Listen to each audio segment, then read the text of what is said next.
Hello नमस्कार, मी प्रतीक्षा आणि आजच्या ह्या साहित्यिक स्मृतींचा उजाळा या व्हिडिओमध्ये आपणा सर्वांचं मनःपूर्वक स्वागत करते. तर आजच्या ह्या मैफिलीमध्ये एका कवयित्रींच्या साहित्यिक स्मृतींना उजाळा मी देणार आहे, त्यांची कविता सादर करून. तर त्या कवयित्रींचं नाव आहे इंदिरा संत. मराठी साहित्यात अजरामर राहिलेलं ह्या कवयित्रींचं नाव, ज्यांना संवेदनशील कवयित्री म्हणूनही ओळखलं जातं. 25 पुस्तके प्रकाशित असलेल्या या कवयित्रींचा सहवास शेला, मेहंदी, मृगजळ अशी अनेक कविता संग्रह प्रकाशित झालेले आहेत. तसेच भावगीतांमध्ये उंच माझा झोका, नको नको रे पावसा अशी भावगीतं देखील अजरामर राहिलेली आहेत. 1984 साली त्यांना साहित्य अकादमी पुरस्काराने सन्मानितही करण्यात आलं होतं. तर आजच्या या मैफिलीमध्ये मी त्यांची एक कविता सादर करणार आहे, ज्या कवितेचं शीर्षक आहे पत्र लिही पण. पूर्वी प्रेम व्यक्त करण्याचं माध्यम म्हणजे पत्रव्यवहार असायचं आणि आजची ही कविताच यावरच आधारित आहे. तर कवितेला सुरुवात करते. पत्र लिही पण नको पाठवू, शाई मधुनी काजळ गहिरे, लिपिरेषांच्या जाळीमधुनी नको पाठवू हसू लाजरे. या कडव्यातून त्या म्हणू पाहत आहेत, तू मला पत्र लिही, पण त्या पत्राच्या गडद शाईतून तुझ्या डोळ्यातील गहिरे काजळ आणि अक्षरांच्या वळणांमधून तुझे लाजरे हसू मला नको पाठवूस.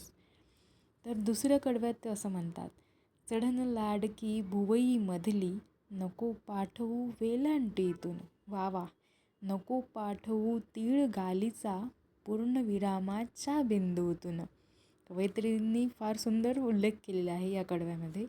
पत्रातील शब्दांच्या वेलांटीमधून तुझ्या भुवयांची सुंदर वळणे मला दिसू देऊ नकोस.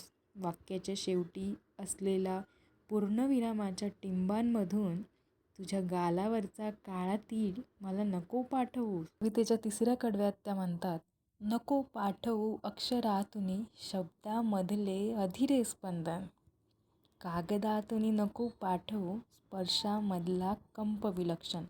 म्हणजे पत्र लिहिणाऱ्याचे भाव या कडव्यामध्ये त्यांनी अगदी स्पष्टपणे मांडलेले आहेत.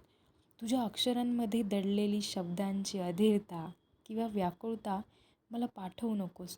त्या कागदाच्या स्पर्शातून जाणवणारी तुझ्या हातांची थरथरही मला पाठवू नकोस. तर चौथ्या कडव्यात त्या म्हणतात, नको पाठवू वीज सुवासिक उलगडणारी घडी घडीतून, नको पाठवू असे कितीदा सांगितले मी तू हट्टी पण, वा वा क्या बात. पत्राच्या घड्या उघडताना त्यातून येणारा तुझा सुगंध, वा मला पाठवू नको हे मी तुला कितीतरी वेळा सांगितले आहे, पण तू खूप हट्टी आहेस आणि माझं ऐकत नाहीस. तर या चौथ्या कडव्यातून त्यांनी प्रियकराच्या मनाची होणारी घालमेल, ती पत्र उघडताना तिचा जो दरवळ, तिचा जो हट्टीपणा आहे, त्याने तिला केलेली विनवणी आहे, ह्या साऱ्यांचं अतिशय सुंदरपणे वर्णन केलेलं आहे.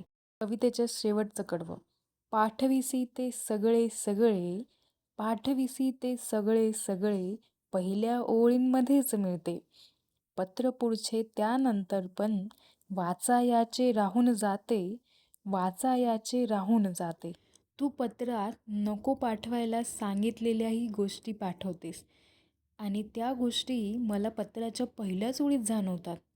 तुझा तो उत्कट प्रेमभाव पहिल्याच ओळीत मिळाल्यामुळे बाकीचे पत्र वाचायचे राहूनच जाते. खरंच म्हणजे इंदिराबाईंनी ह्या कवितेची अतिशय मर्मस्पर्शी मांडणी केलेली आहे. तर ही कविता जर तुम्हाला आवडली असेल तर नक्कीच लाईक करा, तुमच्या मित्रमैत्रिणींना, नातेवाईकांना शेअर करा आणि प्रतिक्रिया द्यायला विसरू नका. पुढील अपडेट्ससाठी बेल आयकॉनवर क्लिक करा, म्हणजे तुम्हाला चॅनलचे सगळे नोटिफिकेशन्स मिळतील.